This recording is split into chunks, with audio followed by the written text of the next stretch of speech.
नमस्कार, mission genius mind से संजीव मलिक। दोस्तों, हमारा ये वीडियो हमारी पास्ट लाइफ सीरीज से है, जिसमें मैं आपके साथ पास्ट लाइफ के कुछ किस्से शेयर कर रहा हूँ। इससे पहले भी मैंने वीडियोस में पास्ट लाइफ की बहुत सारी बातें शेयर की हैं। यहाँ मैं एक मेन टॉपिक को लेकर उससे रिलेटेड जो क्वेश्चंस हैं, उन जो प्रॉब्लम्स हैं, वो शेयर कर रहा हूँ, क्योंकि पास्ट लाइफ एक हीलिंग थेरेपी है, जिसके द्वारा हम पिछले जन्म में ले जाकर किसी भी व्यक्ति को कुछ ऐसी चीज़ों के कारण जान सकते हैं जो नॉर्मली हमारी समझ में नहीं आते। फॉर एग्जाम्पल, अगर किसी कपल को बच्चे नहीं हो रहे हैं या बच्चे होते हैं लेकिन जो है मिसकैरेज हो जाता है, यानी कि कंसीव करते हैं लेकिन मिसकैरेज हो जाता है, या बच्चे होते ही नहीं है, ऐसे केसेस के जब हमने स्टडी किया तो मैंने बहुत सारे केसेस स्टडी किए और उसका जो कंक्लूजन है मैं इस वीडियो में आपके साथ शेयर कर रहा हूं। तो अगर कोई भी पर्सन इस तरह की प्रॉब्लम से गुजर रहा है तो ये वीडियो डेफिनेटली उसको हेल्प करेगा, जहां बच्चे नहीं हो रहे या मिसकैरेज हो रहा है। मैंने तीन या चार अलग अलग केसेस में आपके साथ शेयर करता हूं। नंबर 1, एक केस हमारे पास एक हिमाचल की एक लेडी का आया। उस लेडी को जो प्रॉब्लम थी, उसने कहा कि बच्चे नहीं होते हैं और लगभग 7-8 साल मैरिज को हो चुके हैं। हमने उनका जब पास्ट लाइफ जाकर देखा तो पता लगा कि पिछले जीवन में वो एक बहुत ही सुंदर महिला हैं। उनकी पिछला जीवन भी किसी पहाड़ी जगह पर ही था और वो बहुत सुंदर थी। सुंदरता के कारण उनके मन में एक ये रहता था कि बच्चे होंगे तो मेरी सुंदरता खराब हो जाएगी, बच्चे होंगे तो मेरी मतलब फिगर या सुंदरता, मेरी ब्यूटी जो है वो खराब हो जाएगी, उसका ऐसा मानना था। और इस कारण से मुझे बच्चों की रिस्पॉन्सिबिलिटी नहीं लेनी। वो जो संकल्प उसने अपने मन में डाला वो इतना गहरा था कि she was so found of her self. अपने आप को वो आईने के सामने घंटों खड़ी हुई देखा करती थी। तो वो जो अपने प्रति जो पैशन था अपनी ब्यूटी को लेकर, उसके कारण जो उसने संकल्प डाला कि मैं बच्चों की रिस्पॉन्सिबिलिटी अगर लूंगी तो मेरी जो ब्यूटी जो है वो खराब हो जाएगी, वो संकल्प इतना गहरा था कि उसके अवचेतन में चला गया। उस जीवन में भी उसके बच्चे नहीं हुए थे पिछले जीवन में, और इस जीवन में भी उसी संकल्प के कारण बच्चे नहीं हो रहे। हमने जब उसे कहा कि तुम अपने मन में ऐसा सोचती हो, तो उसने पहले तो नानुकुर करती रही कि नहीं नहीं ऐसा नहीं है, मुझे तो चाहिए, मुझे तो चाहिए, मुझे तो चाहिए। तो इस चीज के लिए फिर यही हमें उनके मन में उनको समझाया कि आप अपने मन को बार बार ये अफर्मेशन दो कि हाँ मुझे बच्चे चाहिए और मैं बच्चों की रिस्पॉन्सिबिलिटी लेने को तैयार हूं, मैं बच्चों की रिस्पॉन्सिबिलिटी लेने को तैयार हूं।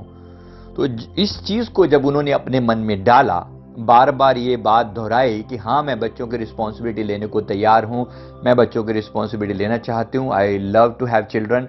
जब ये संकल्प उन्होंने डाला तो उन्होंने बताया कुछ समय पहले कि उन्होंने कंसीव कर लिया है। तो ये एक केस जो मैंने आपके सामने बताया, जो बहुत अच्छे से रिजोल्व हुआ, और हमें इस बात की बहुत खुशी है कि पास्ट लाइफ थेरेपी ने इसमें मदद की इस केस को सोल्व करने में। दूसरा, मेरे पास एक दंपति का केस आया जिसमें उन्होंने उनकी मैरिज को भी लगभग 10-12 साल हो चुके हैं और उन्होंने कहा कि हमारे बच्चे नहीं होते। ये दंपति, ये जो कपल है, इनकी जो हमने पास्ट लाइफ हिस्ट्री जाकर देखी तो हमें समझ में आया कि ये दोनों पिछले जीवन में एक ब्राह्मण और ब्राह्मणी थे। मतलब ब्राह्मण और पति पत्नी ये पिछले जीवन में भी थे, और ये बच्चों के साथ बहुत बुरा व्यवहार करते थे। मतलब ये चाइल्ड लेबर टाइप करवाते थे। जैसे किसी बच्चों को पढ़ाते थे, वैसे नॉर्मली ब्राह्मण पहले पढ़ाया करते थे पुराने समय में, तो ब्राह्मण की तरह ये पढ़ाते थे, लेकिन बच्चों के साथ बहुत बुरा व्यवहार करते थे। उनसे अपना घर का सारा काम करवाया करता था वो जो जेंट्स था, और उनको बहुत ज्यादा टॉर्चर किया करता था। जो भी उनके मन की उस समय में फीलिंग रही होगी, लेकिन क्योंकि वो फीलिंग इतनी खराब थी, बच्चों के प्रति वो बुरा व्यवहार था, तो बच्चों के मन से जो बद्दुआएं निकलती थी वो आखिर कहां जाएंगी। हमारे अपने ही किए हुए कर्म जब हमारे सामने आते हैं तो बहुत बुरा लगता है, लेकिन होता वही है जो हमने अपने किया होता है। ये कर्म कोई परमात्मा नहीं ऊपर से लिख रहा है। तो अपने ही किए हुए कर्मों की वजह से इस जीवन में भी ये लोग बच्चों को पढ़ाने का ही काम कर रहे हैं। मतलब ये लोग पढ़ा ही रहे, अभी भी ये बच्चों के साथ जुड़े हुए हैं, लेकिन इस समय इनका व्यवहार बहुत पॉजिटिव है। तो वो पिछले जीवन की कुछ सीख उनको याद थी, शायद उनके मन में ऊपर जाकर उनका जब हिसाब हुआ होगा, उनका जब लाइफ रिव्यू हुआ होगा, तो उन्हें ये प्रताड़ना दी गई होगी, उन्हें समझाया गया होगा कि इस तरीके से बच्चों के साथ व्यवहार करना ठीक नहीं। तो इस जीवन में उनका व्यवहार बच्चों के प्रति बहुत अच्छा है।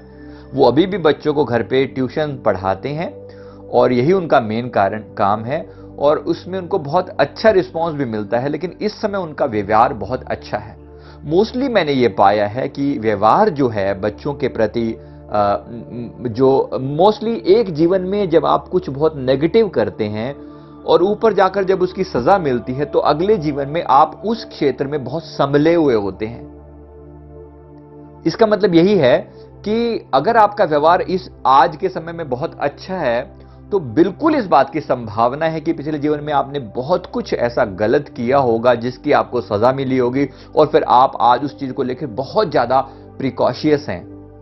बहुत अच्छी बात है, सीख लेनी चाहिए। तो पास्ट लाइफ से जो हमने सीख ली कि अपनी गलतियों के लिए क्षमा मांगो, आस्क फॉर फॉरगिवनेस, जहां गलती हुई है उस बात के लिए क्षमा मांगो। बिना बिना क्षमा मांगे आपको जो है वो रास्ता नहीं खुलेगा, नहीं खुलेगा और नहीं खुलेगा। मतलब आज कोई लोग पूछते हैं कि समस्या का समाधान कब होगा, तो आंसर यही आता है कि पहले माफी मांगो, फिर तुम्हारी बात को सुना जाएगा। तीसरा केस, अब इस केस में इस जीवन में मैंने आपको नहीं बताया इनका, तो अभी ये बिहेव तो बच्चों के साथ ठीक से करते हैं, लेकिन इस जीवन में बच्चे होने की संभावना पर जब हमने बात कही तो आंसर नो में आया कि अब संभावना नहीं है। इस जीवन में इनको इन्हीं बच्चों को पालना पड़ेगा, अपना समझ के पालना पड़ेगा और बहुत प्यार से डील करना पड़ेगा, तभी इनको अगले जीवन में बच्चे हो पाएंगे। इस जीवन में और कोई संभावना नहीं है। तो ये मैंने आपको ये शेयर किया। इसमें कोई वो नहीं निकला, मतलब इसका कोई सॉल्यूशन नहीं निकला, लेकिन ये लोग बिल्कुल सेटिस्फाई हो गए इस बात को जानकर कि हाँ, हम ऐसा हमने जरूर किया होगा, और मन को बहुत शांति मिली और सुकून मिला। तीसरा केस, मेरे पास एक और किस्सा जो आया, वो एक लेडी ने जब ये कहा कि मेरे बेबी नहीं होते, तो हमने उसका जब पास्ट लाइफ रिग्रेशन किया तो पता चला कि ये लेडी पिछले जीवन में इनकी एक ननद थी, उनको ये बांझ कहकर चिढ़ाती थी। उनके यहाँ बच्चे नहीं थे, तो ये उनको बांझ कहकर चिढ़ाती थी, और इनके यहाँ 3 बेटे थे इनके उस समय में। तो मेरे 3 बेटे, मेरे बच्चों पर गर्व करना, अपने बच्चों पर गर्व करना, और उन्हें कहती थी कि तू तो बांझ है, तू तो बांझ है। तो बांझ होने के कारण वो ननद, यानी कि पति की जो बहन है, उसको उनके घर वालों ने भी छोड़ दिया था, तो वो इनके घर पे आकर ही रहती थी। तो इसे वो बोझ लगती थी कि तू तो बांझ है, तू तो बांझ होने के कारण तुझे छोड़ दिया गया। तो वो जो उसने उसको प्रताड़ना दी, इस लेडी ने अपनी ननद को जो प्रताड़ना दी पिछले जीवन में, उस कारण से इस बार इसको भी बच्चे नहीं हो रहे। इनकी मैरिज को भी लगभग 6 साल 7 साल हो चुके थे, और उन्होंने कहा कि बच्चे नहीं हो रहे। तो अब क्या किया जाए?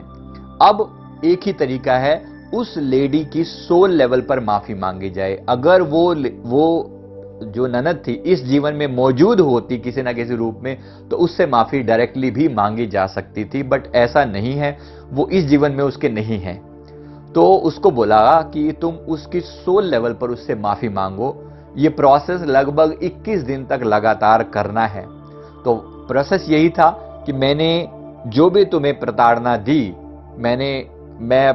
मैं अपने इष्ट को, अपने परमात्मा को, अपने एंजल को साक्षी मानकर प्रार्थना करती हूं कि अगर मैंने पिछले जीवन में जो भी तुम्हें प्रताड़ना दी, जो भी तुम्हें दुख दिया, उसके लिए मैं कान पकड़कर माफी मांगती हूं। मैंने तुम्हें बांझ कहा, जिसके कारण मुझे इस जीवन में बांझ होने का दुख जो है झेलना पड़ रहा है। प्लीज मुझे माफ कर दो, प्लीज मुझे माफ कर दो, प्लीज मुझे माफ कर दो। ऐसा हमने 21 दिन तक उसे करने को बोला गया, और इस बात को अभी लगभग 4 महीने हो चुके हैं इस पास्ट लाइफ को किए हुए। अभी रिसेंटली उसने ये मैसेज भेजा कि सर मैंने मतलब मुझे कंसीव हो गया है और इस बात की मुझे बहुत खुशी है। मतलब उस सोल ने माफ कर दिया होगा, जाहिर सी बात है। उसके बाद ही एक अजीब सी संतुष्टि उसने कहा कि मुझे मिली, क्योंकि एक बार केस ये होने के बाद फिर हम भूल गए थे इस बात को। उसके बाद दोबारा कांटेक्ट नहीं हो पाया। अब सीधा कांटेक्ट तब हुआ जब उसने मैसेज भेजा कि सर मैंने कंसीव कर लिया और ये वाली बात ऐसे हुई थी। तो हमें बहुत खुशी हुई इस बात को कहकर कि हाँ उसने कंसीव कर लिया है। और मैंने आपको 3 अलग अलग किस्से बताए जहां पर पास्ट लाइफ के गलतियों के कारण इस जीवन में बच्चों से उन्हें वंचित रहना पड़ रहा था।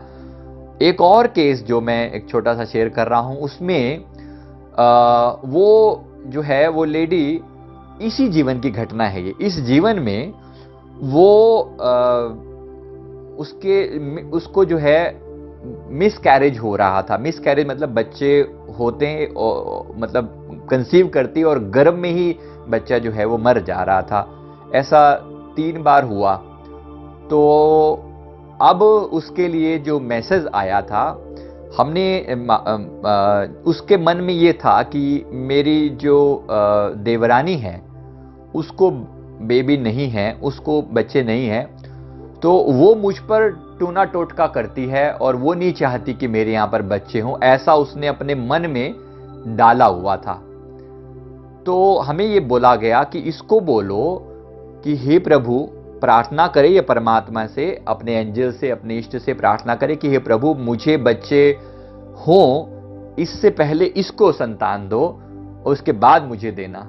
मतलब उसने दिल में ये उसको बोलने को बोला गया कि तुम ये प्रार्थना करो कि मेरे से पहले मेरी देवरानी को संतान हो और तब मुझके बाद मुझे हो। तो अभी ये सॉल्यूशन हमने उनको रिसेंटली दिया है। मतलब उनके ये कंसीव कर रहे हैं, लेकिन उनको जो है वो कंसीव करने के बाद भी वो बच्चे गर्भ में ही मर जाते हैं, मिस कैरेज हो जाता है। तो इस बार मतलब जो ये सॉल्यूशन की तरह मैं बता रहा हूं आपको कि इस बार जो उन्होंने कंसीव किया है, उन्होंने कहा कि इस बार उनका कुछ ऐसा मिस कैरेज नहीं हुआ है और 6 महीने उनको हो चुके हैं प्रेगनेंसी के। तो मेरा मतलब कि हमें खुशी हुई इस बात को लेकर कि प्रभु की कृपा है कि इस पद्धति ने, इस थेरेपी ने उनकी हेल्प की और एक अच्छा जो है वो आगे का जीवन उनका हो पाएगा। इनकी जो प्रॉब्लम थी उसका सॉल्यूशन उनको मिल पाएगा। मेरे कहने का मतलब इतना ही है दोस्तों कि हर केस में अगर आपको भी कोई ऐसी समस्या है तो आप अपना पास्ट लाइफ का कारण जान सकते हैं। अगर आपको इन्हीं से हिंट मिल जाए तो बेशक आप अपनी प्रॉब्लम के लिए किसी भी अनजान सोल से माफी मांग लीजिए। माफी अल्टीमेट रास्ता है। अगर आपको नहीं भी पता कि कारण क्या है तो भी माफी प्रार्थना सुबह शाम हमें जरूर करनी चाहिए। इस माफी प्रार्थना का लिंक नीचे दिया हुआ है, आप नेट पे सीधा भी सर्च कर सकते हैं। प्रेयर ऑफ फॉरगिवनेस, माफी प्रार्थना के नाम से संजीव मलिक लिखेंगे तो आ जाएगा। मैं उम्मीद करता हूं इस वीडियो ने आपको जरूर हेल्प की होगी इस टॉपिक को समझने में, पुराने कार्मिक को क्लियर करने में और इस तरह की समस्याओं का निदान करने में। ये चीज आपको जरूर हेल्प करेगी। वीडियो को लाइक करें, कमेंट करें और हमारे चैनल को जरूर सब्सक्राइब कर लें। Thank you very much. Thank you.